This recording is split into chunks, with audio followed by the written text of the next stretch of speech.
Hey, welcome to Let's Unravel, and I'm your friend Christina. So, pop culture question, who is your Spider-Man? The reason why I ask this is because I keep seeing all these photos of Tom Holland filming in Scotland for the new upcoming Spider-Man movie, and it just made me think, once again, who is the best Spider-Man, or should I say, who is your Spider-Man? I will let you know who I consider to be my Spider-Man at the end of this episode, but I gotta know yours, so drop a comment below. Now, like always, thanks again for stopping by, whether you're a new listener or a friend of the show. I just wanted to say welcome. And before you start to fast forward or speed through this portion of the episode, I just want to say I'm not going to bore you with the whole like, comment, and subscribe. I mean, those things do help us further the show and reach a new audience and, build some traction. Maybe I am going to talk about it. Actually, no, I'm not. I'm not going to bore you with that. Anyways, but if you find parts of the show that you enjoy, feel free, like always, drop a comment, a like, 5-star rating, wherever, however you listen. So jumping into our win of the week this week, I'm really excited about this win. This pertains to our episode last week when I was talking about my love for sticky notes and how I rebranded our key takeaways to thoughts that stick, sticky thoughts. This win is I actually got from a friend. It is a notebook filled with sticky notes. It's really cool. So if you are watching on YouTube, you will have seen I have this sticky note book that's filled with sticky notes. That's filled with sticky notes. And if you are listening on Apple Podcast or Spotify, I had gotten this miniature little notebook. Inside, there's a bunch of different sizes and colors of Post-it notes. And like I said last week, anytime I think I have $1 million idea, I write it on sticky notes. And a fun fact is a lot of times when I was younger and I thought I had $1 million ideas, I'd write them on napkins because I'd always heard the best ideas happen on napkins. Like if you've ever heard of musicians saying they wrote their greatest hit, they wrote it on a napkin because big things happen on napkins. And then I slowly decided that I had way too many napkins with just mediocre ideas. So instead I switched to Post-it notes, and now I just have piles and piles of Post-it notes because once again, I always think these ideas that I have are $1 million ideas because if you can't root for yourself, who will? Anyways, so for our win of this week, it was just a shout out to a friend who had given me this little notebook filled with Post-it notes. It's awesome. It's going to be a really helpful tool as I continue to write new episodes for the show. So big thank you to you.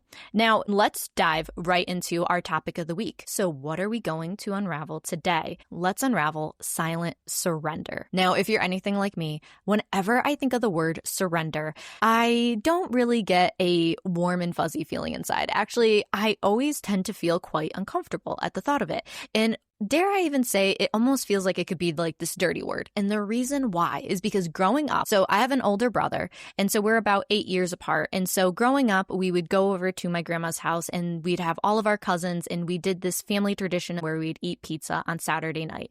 So all of us, we would eat pizza together. And once we were done eating, all the kids would go outside to play. So I was one of the youngest, and I was also the only girl because I had a bunch of boy cousins. And I remember one of the games that we loved to play was cops and robbers. It was always so funny because you broke off into teams 2 or 3 and you would just be cops or robbers. I was always the youngest and I was the girl, so I ran slower than all the boys because I was younger. Anyways, whenever we'd be playing this game, it would always get to be this point where I would get cornered and then they would say, do you surrender or do you give up? And of course you're always never. I am never going to surrender. And then they grab you and then you're like, okay, I surrender. I give up. Maybe that is why when I look at surrender, I'm always thinking about giving up.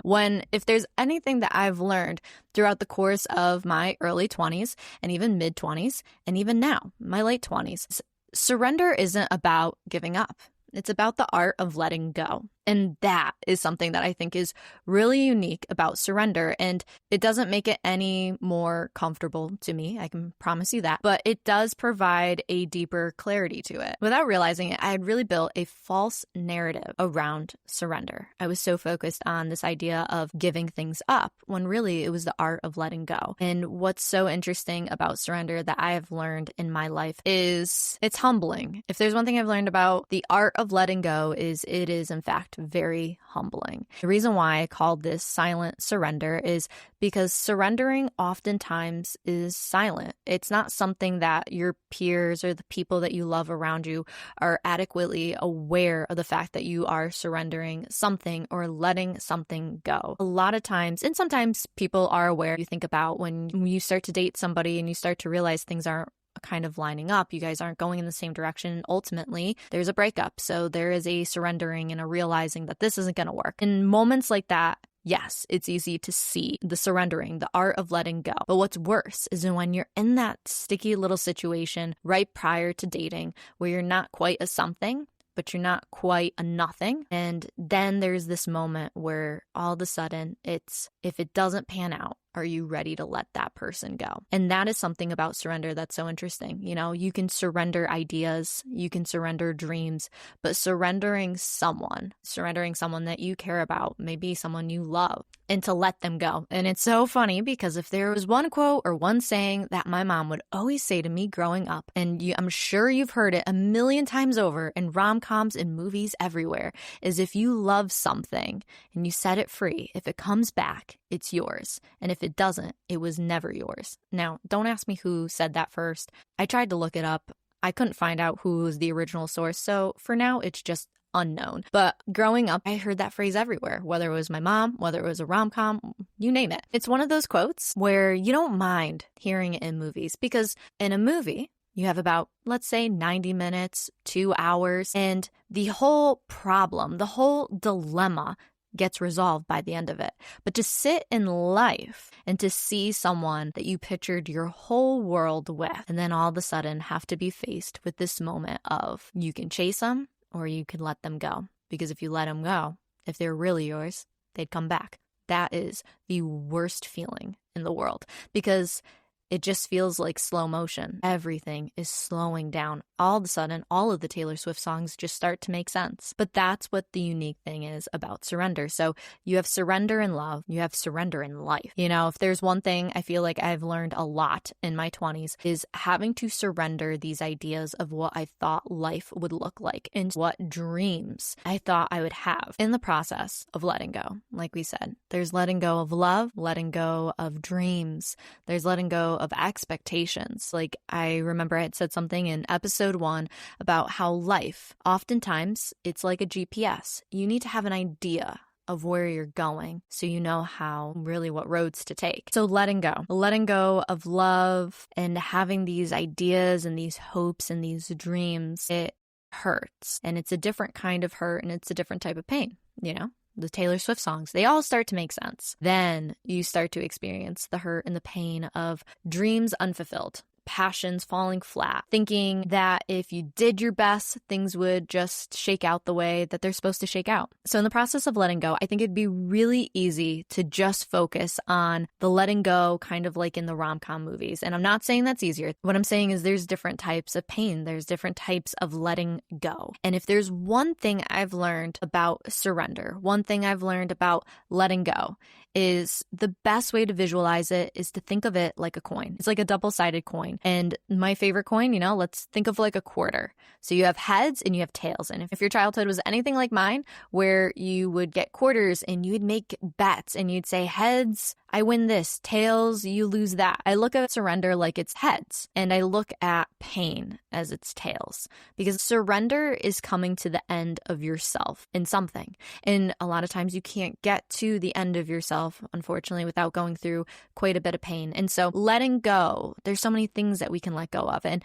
something that I think about in this whole podcasting journey that I've been doing is having some time to do some self-reflection. And with being 28, I've been thinking about how 10 years ago, I was 18, and 18-year-old Christina graduating high school, embarking on just life and adulthood and not knowing what was out there yet. And so one of my favorite things that TikTok was doing this trend about, I sat down with my younger self and I had a conversation and I told her everything was going to work out and be all right. And I think that's great because, you know, there's something about those conversations that are really healing to your younger self. Then there's something just really interesting about if you really stop and you think about, okay, if I'm sitting at a table and I'm talking to my 18-year-old self and she would be asking me questions point blank, like 18-year-old Christina desperately wanted to go to film school.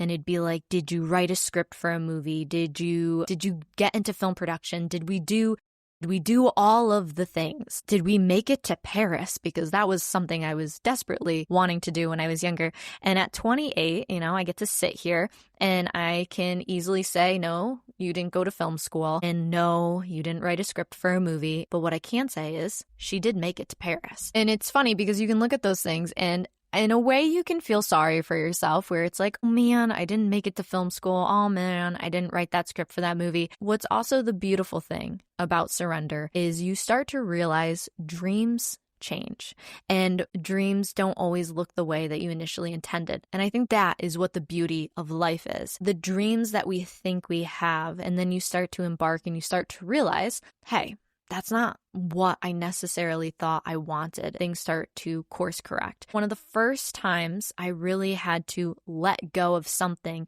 it was letting go of dreams, but not in a, oh my gosh, my dreams were crushed, but more in a, I had to let go of what I thought the dream was or what the ideal dream was. And like I said, a lot of it had to do focused around how I had thought I wanted to be in film school and how I wanted to take this very traditional route of trying to break into movie production. And then what I had started to realize is by working film internship and started to see how you create, I started to see what the process was behind film production. And when I was younger, I just always assumed the director had all of the control. Like that was where, or actually when I was younger, I really thought it was all the actors. And then as I got older, I was like, no, it's the director. The director has all the inspiration and everything like that. And then I started to realize the director isn't the one that writes the script. Sometimes they will, but for the most part, usually you have a writer. When I had started to realize that, the dream slowly started to change where it wasn't about being the actress, it wasn't about being the director, and then all of a sudden landing that it's the words on the page. That's where my dream lied. It was on the page. And that was something that was unique, that if you don't start making these steps towards these dreams or ideas or goals that you have, you would never know how they're going to course correct over time until you start to step into them. By the time I had started to realize that my heart was more involved in the words, which you would think I would have known that, knowing that a dictionary was my favorite book at the age of 8. Except, sometimes you yourself can be a slow learner, or maybe I'm a slow learner. I'm also very stubborn. Anyways, I'm not going to out myself like that anymore. Moving forward. But the point is, I remember feeling crushed in this moment of thinking, well, I thought my dream was I wanted to go to film school. I thought my dream was I wanted to do big movie productions. And all of a sudden, these things just started to fall flat because it wasn't bringing me the joy or the satisfaction I had thought it was going to.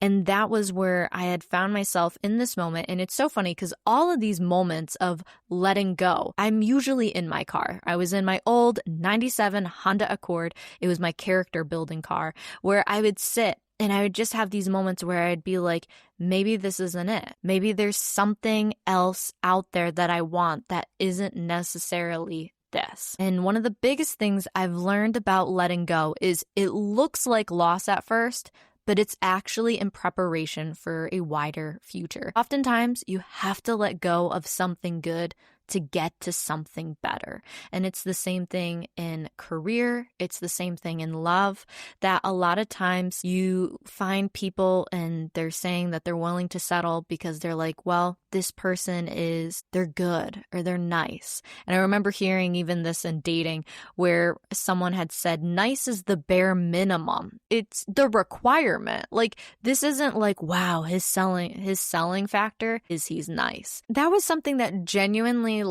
kind of rocked my world, where I was like, you know what, that is true. Like, nice is like the bare minimum. Like, you should be, if I'm going out with you, you should be nice. Like, why would we settle for someone that's not nice? But it also goes back to letting go, where we want to hold on to everything for dear cost. By holding on to everything for dear cost, we lose a part of ourselves. I think that's something that we don't talk about enough, is any standards that you might have. When you start to hold on to things and you start to muddy up your standards, that's when I think you start to realize how deep you're in. And it makes you not want to surrender even more because you're like, I've given up a piece of myself at this point. And what I'm trying to say in all of this is, honestly, surrender leaves me speechless. There's a song by Mumford Sons and it's called Surrender. And I remember hearing this, I think it was like 2 or 3 lines in their song. And the line goes, defeat and surrender always feel the same to me. But what does it matter? They both bring me to my knees. And there's nothing I love more than when an artist or a musician can really embody a whole feeling into a song, because I remember hearing those phrases and it hit me to my core, because there's just some words and some feelings, no matter how hard you try to describe, you can't quite embody it. And then when someone just nails it so perfectly on the head, it's like, wow, I feel seen. Something else that I really focus on with this concept of surrender is silence. And silence is such an uncomfortable word or feeling. Honestly, if you're someone that can sit in silence and you're good with that, that is the biggest superpower you can possibly have, because so many people don't know how to sit in silence. So many people, I mean, myself included, you want to drown out the noise around you. I mean, I live my life with headphones in my ears, and it's not because I'm afraid of silence. Truthfully, I just love music. I really do. But the thing with silence, and honestly, I found another song that talks about silence, but the thing with silence is it's very revealing. That is usually what people are running from. It's kind of like when you ask someone like, hey, I have this problem. What's the problem? The person says, the problem's you. And we're all being honest with ourselves. To some level, I think we can be aware that we might be part of the problem. But in other ways, we don't want to reveal that either. It's easier to point the finger and look at someone else and say, oh my gosh, that person does not have it together. This couldn't possibly be me. And then there's moments where, like I said, when you sit in silence and you can't escape what's right in front of you. And what's a lot of time right in front of you is yourself. I've had those moments of having to sit in silence, and it's exhausting. And like I said, there was this song, it's by 21 Pilots, and the song is called Car Radio. These lines always get me. And so it goes, I have these thoughts, so often I ought to replace that slot with what I once bought, because somebody stole my car radio, and now I just sit in silence. In this whole song, it's really just about this guy's car radio. I remember hearing an interview from the guy who wrote the song, and he was just like, yeah, like I had a car and somebody stole my car radio, and now I was driving around in silence. And he was talking about how that silence, it was deafening. You think about those things because why? You're left with yourself. And so silent surrender, when we focus on these two words, and they're both very uncomfortable words, where you're left with yourself. This is a soul man job where it's just you. As much as you might want to surrender in groups, and you can think about the battle movies, like you think about wars and how it's like they surrender and they let go, but very rarely are there moments in life where you actually get to surrender in group settings. I think when you do things like that in group setting, it creates a bond, whereas when you're having to let go and you're doing it on your own, it's a lot harder. And so when I was having these moments where I would sit in my car and I was looking at the life that I thought I wanted to go to film school. I thought I wanted to have a life that looked like creating movies. And then all of a sudden starting to realize that maybe that's not necessarily the dream I thought I wanted. Then the most just normal life thing happens where as you get older and you just start to realize, like, reality sinks in. And there's these moments of where you're like, well, I need a job. I have to work. I need money. I need to do these things. I remember there was this moment in my life. I was 25. I was in the middle of finishing up a writing project I was on. I realized, okay, I need to get another job. I need to move into something else. And from the time I was like 18 years old, I've had a lot of family members who have worked in insurance, and they always highly recommended it. And at this point in time, I was 25. I had done the starving artist thing of trying to make a go of a lot of different things. Like I said, I tried to break into film and do different things like that. I didn't end up going to film school, but I had done film internships. And by the time I was 25, I had really gotten to this point of where I'm like, you know what? I want a really good job. The kind of job where I have health insurance, the kind of job where it's like a 9-to-5. After years, like 7 years, 18 to 25, I remember thinking, I will never get a job in insurance. Never. That was not where my passion was at all. And then the funny thing about becoming an adult is the things that you think you'll never do, somehow you end up doing them. And so there was this opportunity that ended up knocking at my doorstep about entering the insurance world. When I was looking at life, and I had started to realize, as much as I loved storytelling, as much as I loved movies and film, I had started to uncover and realize I loved business. That was something that I had started to realize when I was working in a retail store and I was working in management positions, and I had started going to these corporate meetings, and I'd have meetings with their HR teams and just different experiences and exposures that way. So when I had this opportunity come knock at my door about if I wanted to break into the insurance world, as I started to look at it and I realized, I'm like, I think this could be something I'm really interested in. Whereas 18-year-old Christina would have been like, heck no. She would have slammed that door so fast. Whereas being 25 and having seen things and surrendering what I thought my expectations were on dreams, thinking life was just black and white.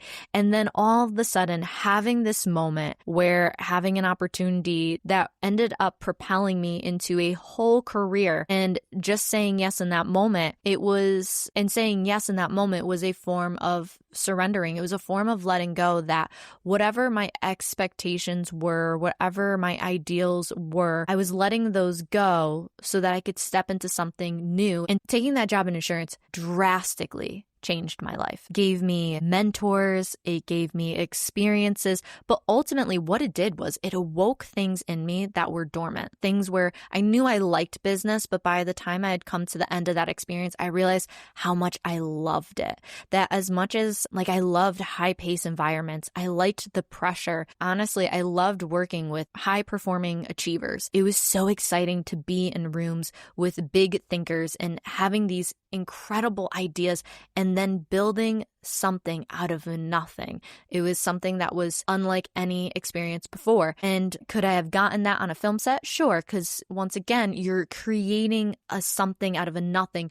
But in this instance, I never would have thought that was something I would have gotten out of insurance. And that was something that was so beautiful that if I hadn't let go of my expectations, if I hadn't been willing to surrender, and in the moment, it was terrifying. In the moment, it was silent. It was deafening. It was scary because it was the unknown. And that is the scariest part of surrender, is the unknown. And it's funny because something that actually makes me think about all of this, and if you haven't found out by now that I love pop culture, I talk about movies, TV shows, pop culture, event thing, something that had occurred, I think within the last week or two, maybe even month, is so the tea brand, Pure Life Tea. They had started this marketing campaign where they got vending machines and they put them all around New York City. All that a customer had to do was they would walk up to the machine. I think it might have been free. And all they had to do was they just had to put their phone on this little, there was a box in the machine. So you just put it on this ledge. So they put it in, the box closes so you can't get your phone. And then you pick which tea that you want. And then the tea pops out and they set a timer. And I think it was somewhere between 2 and 5 minutes. The machine would not give the buyer back their phone.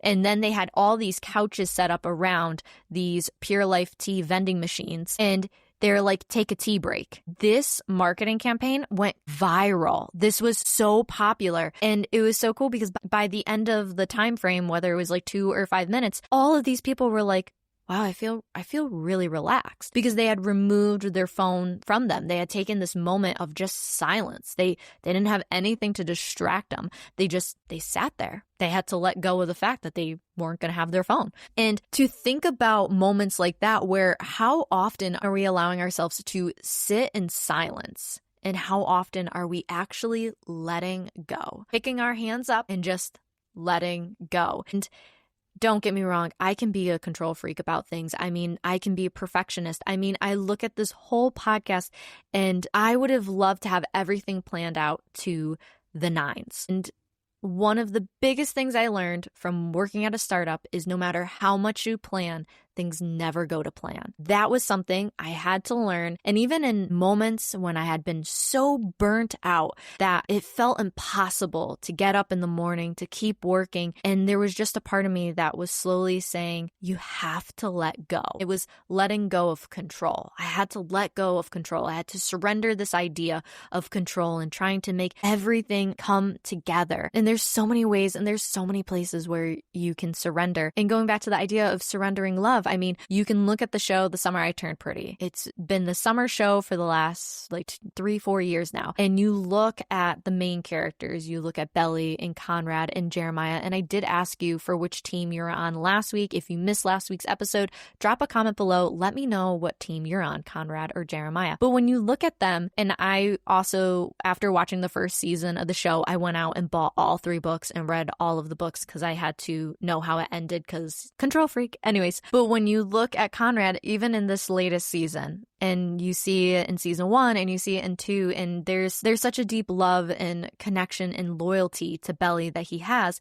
except he doesn't know how to express it. And so ultimately, what does he end up doing is he ends up surrendering. He lets her go. He lets her go because he knows that in the moment that he's at, he can't necessarily be the best thing for her. But what's also cool is on the flip side, kind of like that double-sided coin idea, is you have Conrad on one side and on the other side you have Belly, where in the books, I believe she actually says that she surrenders Conrad. Like she lets him go. She lets him go from her heart so that she can openly embrace Jeremiah. There's so many moments in cinema, TV shows, you name it, where people, they come to the end of themselves and they have to let go.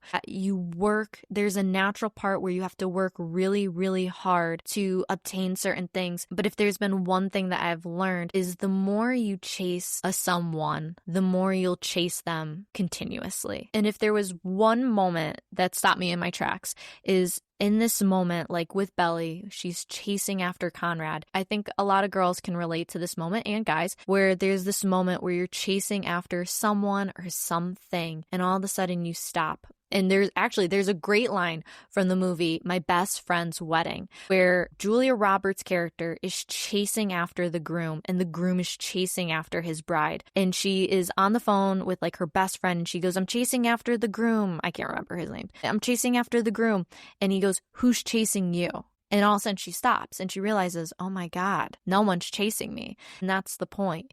And the art of letting go is when we stop. When we're the ones chasing the something, when you stop, it goes back to that quote, if it's yours, it'll come back to you. And if it's not, it was never yours to begin with. And the control side of me wants to say, no, it's still mine. The part where freedom and peace lie, it's in the letting go. It's in the surrendering. And so even with The Summer I Turned Pretty, which if you like the show, The Summer I Turned Pretty, it also makes me think of Sabrina. And there's a couple different remakes of the movie Sabrina. My favorite was always the one with Audrey Hepburn, but there is a Harrison Ford version. It's the same concept of where you have this girl, she's been pining after this one individual, and then this moment comes where maybe it's not necessarily all that she thought it was. And so she surrenders, she lets go the idea that she had to actually pursue what's been pursuing her this whole time. Leads me to this really important idea that I wish I had in my early 20s is surrender is always a conscious decision. You can't unconsciously decide to surrender. It is a conscious decision. Now, unconsciously, you can do self-sacrificing. Sacrificing is not surrendering. A lot of times the way I view surrendering is the act of reevaluating an investment. It's seeing what you bought into and seeing if that's something that you still want to stay committed to or if you ultimately want to sell or get out. Sacrificing is ultimately putting someone else's values, opinions higher than yours. And so going back to that idea, surrender is always a conscious decision. So anyone who has surrendered or let go of anything in their life, they know it's a marking point in their life. It's something that they can look back on and they can see it and they know it for a fact. And it also brings me back, man, I notice in every single one of these podcast episodes, I tell you guys, this is my favorite movie. And I mean, I have a lot of favorites. Maybe I'll just have to make a catalog of all my favorite movies.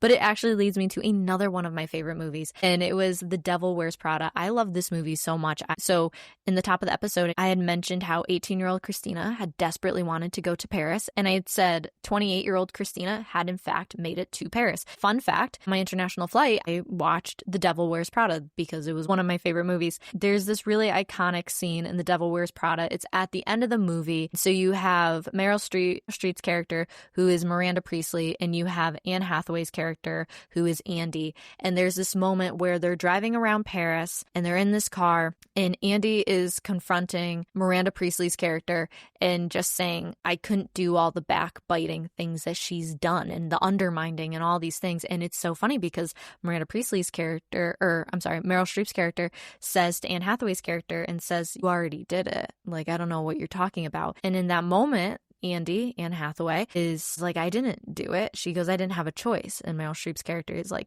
oh, you always have a choice. And just as they pull up to this venue, as Meryl Streep's character gets out of the car and starts walking into the venue, she turns around to look for Anne Hathaway and she's not there. What we see as the viewer, we see that she got out of the car and walked to the other side of the street because she had decided that was the life she didn't want. And to make the whole thing better is you have Meryl Streep's character calling her on the phone. She just tosses the phone right into the fountain or whatever was there. There's just this smile on her face, and it was this idea of she surrendered. She let it go. She let go because right before she got out of the car, Meryl Streep's character had said, everybody wants this life. And so when she got out of the car and threw the phone into the fountain and she walks away, it was her silent surrender. Like, that's not true. Not everybody wants this life. It re-solidifies this idea that surrender and giving up are not the same. Andy didn't give up the life. She surrendered it. She let it go because surrender is about re-evaluating the investment, whereas giving up is really this idea of throwing the investment into the trash. So next time, when you go to look at these moments in your life where you realize they're not fulfilling, because every person wants purpose. If we're honest with ourselves,